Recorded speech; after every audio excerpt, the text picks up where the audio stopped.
Tours, comme toutes les villes ligériennes, ont été très fortement touchées à 2 reprises par les bombardements. Premièrement par l'armée allemande, en été 1940.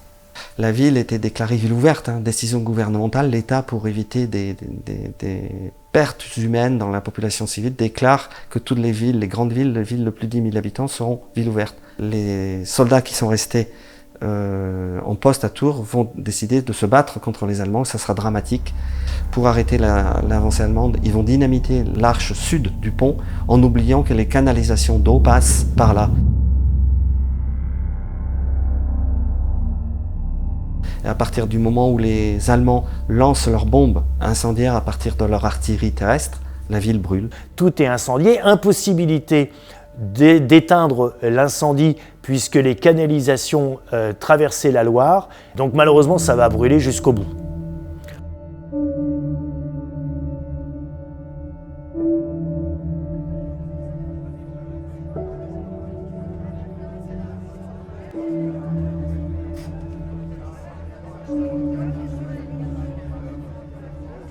52% du centre-ville sont détruits. Comme le centre-ville de Tours, l'imprimerie MAM est touchée, donc fortement détruit. Elle fera partie des immeubles sinistrés, mais complètement sinistrés. Il ne restera absolument rien de l'usine qui est sinistrée en 1940.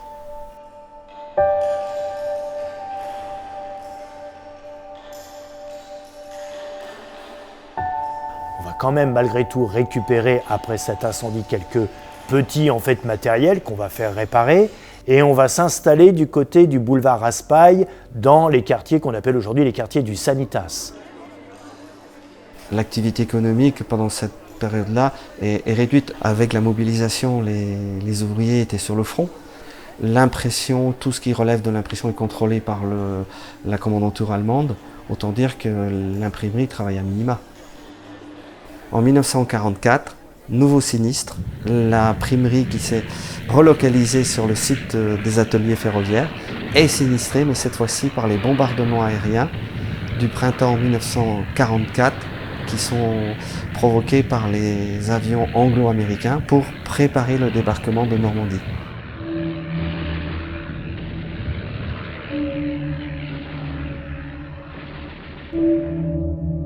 Le principe de relogement des habitants sinistrés et des usines qui sont détruites, c'est le gouvernement qui en a la charge. Et il a créé un ministère qui s'appelle le ministère, le MRU, le ministère de l'Urbanisme et de la Reconstruction.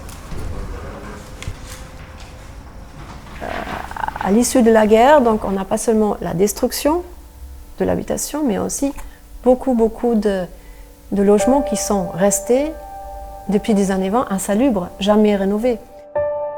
Il fallait construire beaucoup, il fallait construire vite. Et paradoxalement, ça a aussi apporté dans le logement, ça apportait des conforts qui n'existaient pas. Les salles de bain, par exemple.